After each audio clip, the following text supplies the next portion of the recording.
இன்று நான் பேசுகிற தலைப்பு வெளிநாடு யோகம். இந்த வெளிநாடு யோகம்னு சொல்லும்போது நிறைய மனிதர்கள் தன் பிறந்த நாட்டை விட்டு வெளிநாடுகளுக்கு கடல் கடந்து கண்டம் கடந்து போகிறார்கள். தன்னோட கனவு வாழ்க்கை பலருக்கு கைவசமாகிறது, பலருக்கு எட்டாக்கனி ஆகிறது. வெளிநாடு வாழ்க்கைன்ற விஷயத்தோட இங்கே கற்பனையோடு போகிறவர்கள் எல்லாம் அனைவருக்குமே அங்கே கடுமையான வாழ்க்கை சூழலையும் கடுமையான மன உளைச்சலையும் ஆளாகிறார்கள். அதுவும் முக்கியமாக பார்த்திங்கன்னா எத்தனையோ மனிதர்கள் திருமணமாகியும் குடும்பத்தை விட்டுட்டு பிள்ளைகளை விட்டுட்டு அங்கே கடுமையாக உழைக்கக்கூடிய ஒரு நிலைமையும் தன்னுடைய இளமை பருவத்தையும் தன்னுடைய அனுபவிக்க வேண்டிய விஷயத்தையும் அனைத்தையும் அங்கே இழந்துவிட்டு பிறகு வாழ்க்கையில் ஒரு வயதுக்கு அப்புறம் இந்த பக்கம் இங்கே இந்தியாவை செட்டில் ஆகிறாங்க. பெரும்பாலான மக்கள் பார்த்திங்கன்னா வெளிநாடு போன அனைவருமே வசதி வாய்ப்போ செல்வ செழிப்போடு இருக்காங்கன்னு கேட்டிங்கன்னா நிச்சயமாக இல்லை. அதில் ஒரு 195% நபர்கள் கஷ்டம் தான் படுறாங்க. அதில் 5% நல்ல ஒரு மேன்மையான வாழ்க்கையும் வசதி வாய்ப்புகளோடு வாழ்ந்துட்டு இருக்காங்க. இதில் வெளிநாடு யோகம் அப்படின்னு ஒரு விஷயம் வரும்பொழுது சிலருக்கு அவங்க கற்பனை கூட பண்ணி பார்க்க முடியாத அளவுக்கு பிள்ளைகளோடு மனைவியோடு அத்தனையும் கொண்டு போய் செட்டில் ஆகி அந்த வாழ்க்கை சூழலையும் முழுசாக அனுபவிக்கிற நபர்களையும் நான் பார்த்துருக்கேன். ஆனால் அந்த வாழ்க்கை எல்லாருக்கும் கிடைக்குதான்னு பார்க்கும்போது பொதுவாக ஜோதிடத்தில் வெளிநாடு யோகம் யாருக்கு சித்திக்கும் அப்படி ஒரு விஷயத்தை யோகங்களை போட்டு எழுதுகிறாங்க. அது உண்மையிலேயே எல்லாருக்கும் வேலை செய்வது கிடையாது. வெளிநாடு யோகம்ன்ற விஷயம் வேறு, யோகம்ன்ற விஷயம் வேறு, இங்கேருந்து கடல் கடந்து போகிற விஷயம் வேறு. பொதுவாக பூர்வ புண்ணியம் கெட்ட மனிதர்களுக்கு மட்டுமே தன்னுடைய பூர்வீகத்தில் இருந்து நிலைச்சி நின்று தன்னுடைய வாழ்க்கையை மேம்படுத்த முடியாதவங்களுக்கு மட்டுமே வெளி மாநிலம் வெளிநாடு இப்படி போகக்கூடிய ஒரு விஷயத்தை ஏற்படுத்துது. அவர்களுக்கு பார்த்திங்கன்னா பிறந்த இடத்த விட்டு வெளியில் போகும்போது நல்ல வாழ்க்கை சூழ்நிலை யோகங்கள் அமையணும் ஒரு விதி இருக்குதாங்க. இருக்கும்போது வெளிநாடு யோகம் சம்மந்தப்பட்ட விஷயத்தில் பார்த்திங்கன்னா இங்கேயும் அதே தான் அங்கேயும் அதே தான். எப்படி அதே சொல்லணும்னா தசாபுத்தி யோகமாக இல்லாமல் எந்த ஒரு யோகமும் விஷயமும் நமக்கு வாழ்க்கையை அனுபவிக்க முடியாது, சித்திக்காது. எப்படின்னு பார்த்திங்கன்னா நம்ம ஜாதக ரீதியாக முதல்ல நம்மளுடைய லக்கணம் ரொம்ப பலமாகணும். நம்மளுடைய லக்கணம் பலம் பெறாமல் நம்ம இந்த ஜென்மத்தில் இந்த புவியில் எதையுமே நம்ம அனுபவிச்சிட முடியாது. நம்மளை சுற்றி எத்தனை விஷயங்கள் அதை நம்ம அனுபவிக்க தெரியாமல் வாழ்க்கையை வாழ்ந்துட்டு போயிடுவோம். எத்தனை பேர் லட்சமாக சம்பாதிப்பாங்க, தன்னுடைய பிள்ளைகளுக்காகவும் மனைவிக்காகவும் தியாகம் பண்ணிக்கிட்டு ஒரு நல்ல உடையோடு தான் போட்டுக்காமல் வாழ்க்கையை வாழ்ந்துட்டு போகிற நபர்களும் அவங்களுக்கான வாழ்க்கையை அவங்க அனுபவிக்கல. தன்னோட பிள்ளைகள் மனைவி இவங்க வாழ்க்கை சந்தோஷமாக இருந்தாலும் போதும் அந்த ஆத்மாவத்தில் நிறைய வாழ்ந்துட்டு இருக்காங்க.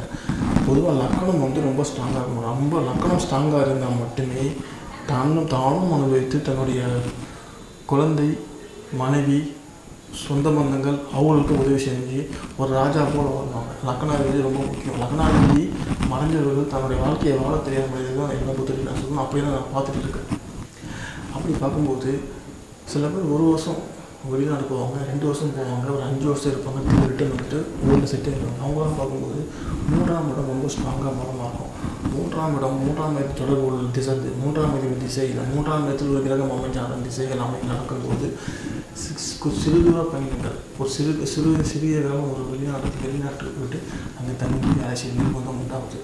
அதேமாதிரி 6ஆம் இடம் சொல்கிறவங்க நம்ம வெளிநாட்டுக்கு போவோம். வெளிநாட்டுக்கு போய் எல்லாருமே ஒருத்தர் முக்கிய வேலை செய்யலாம் பண்ணிக்கல.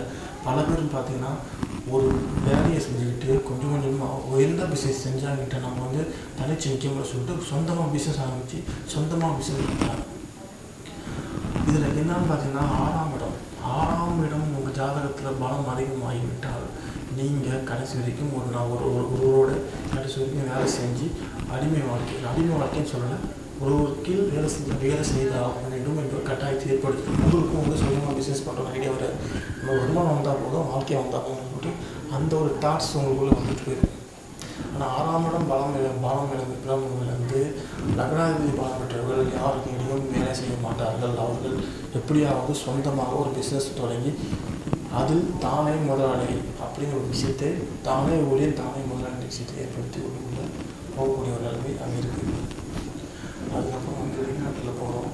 வெளிநாட்டில் போய்ட்டு ரொம்ப காலம் நீண்ட காலம் தங்கிறது அங்கேயே நாட்டில் சொந்த வீடு வாங்கி மனைவி மக்களோட சிறப்பாக இருக்கணும்னா 9ஆம் இடம் ரொம்ப ஸ்ட்ராங்காக இருக்கும். 9ஆம் இடம் வலிமை ஒரு வெளிநாடு சிறந்த வாழ்க்கை வெளிநாட்டில் கிடைக்குது, நல்ல வாழ்க்கையை எல்லாத்தையும் அனுபவிக்கிறாங்க.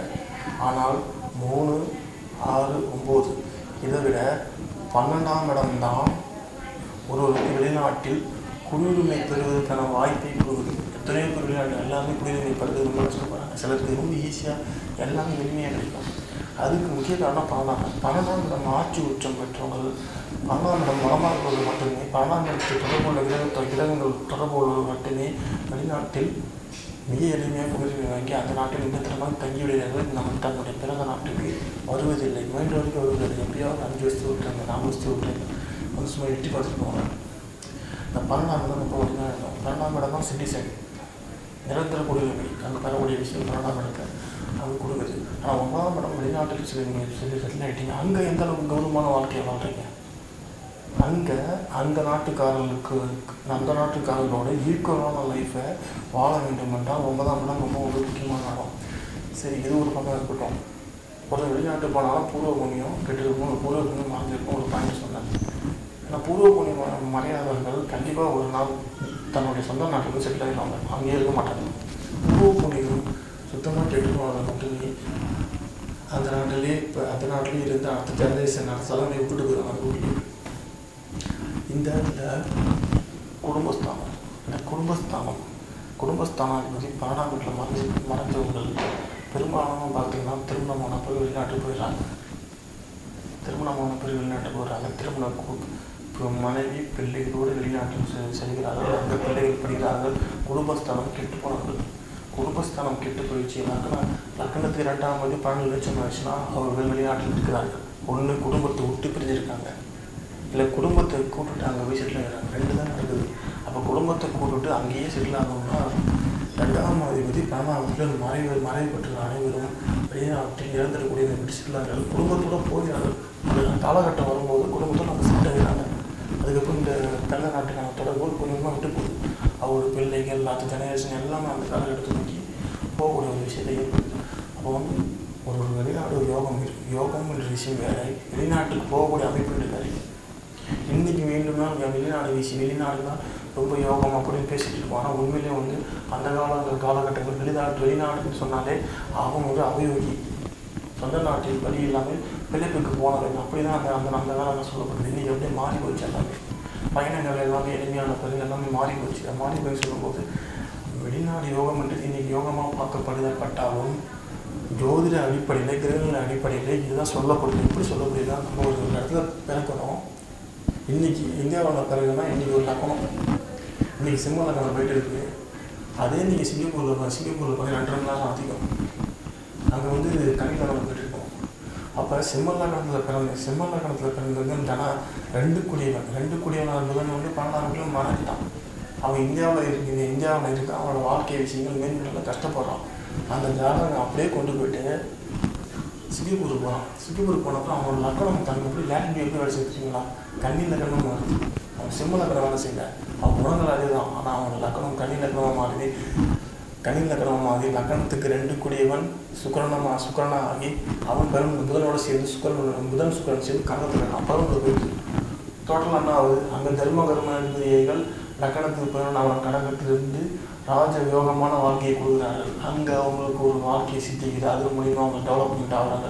அதே ஜாதகம் இங்கே இந்தியாவில் இருக்கும்போது வேலை செய்ய மாட்டேங்குது. ஜோதிடத்தோட லாஜிக்கே இதுதான். அதாவது நமக்கு கிரகங்களுடைய கதிர்வீச்சுகள் நம்ம பிறகும்போது மறைவுஸ்தானம் இருக்குன்னா அது கதிர்வீச்சுகள் கம்மியாக இருக்குது. நம்ம லக்கணப்படி நம்மளுக்கு கம்மியாக நடக்குதுன்னு அர்த்தம். அது நகர்த்தி பாருங்கள், நம்ம வச்சு கிரகங்கள் கதிர்வீச்சு டேரெக்டாக கிடும். இதுதான் வெளிநாடு, அதாவது கண்டம் போகுது. இந்த இடத்தோட நடத்துக்கு மாறும்போது அந்த இடத்தோட லேட்டிடியூவை நம்மளோட ஜாதகத்தை அட்ஜஸ்ட்மெண்ட் பண்ணுது. இது உண்மை. இது லேட்டிடியூட் ரீப்ளேஸ் பர்த் சார்ட்னு ஒன்று வெஸ்டர்ன் அஸ்ட்ராலஜியில் இருக்குது. அதில் இது ரொம்ப ஸ்ட்ராங்காக சொல்லப்பட்டிருக்கு. ரீப்ளேஸ் பர்த் சார்ட் அது ரொம்ப ஒரு விஷயம். அந்த ரீப்ளேஸ் பர்த் சார்ட்டை பற்றி அதுவும் வரக்கூடிய நாட்களில் வீடியோ கொடுக்குறவங்க நாங்கள் தரேன். இன்னும் வெளிநாட்டில் சென்று அங்கு சாதாரண ஒரு ஊழியராக சென்று இன்றைக்கி தொழிலதிபராகி பெரும் கோடீஸ்வரராக இருக்கக்கூடிய நபர்கள் கூட மேற்கொண்டு இருக்கிறது. அது விரைவில் வீடியோ பதிவாக சாட்லாம் போட்டு விளக்கமாக உங்களுக்கு நான் பதிவிட கொண்டு என்னுடைய வீடியோவுக்கு ஆதரவு தாருங்கள், ஷேர் பண்ணுங்கள், லைக் பண்ணுங்கள். மிக்க நன்றி.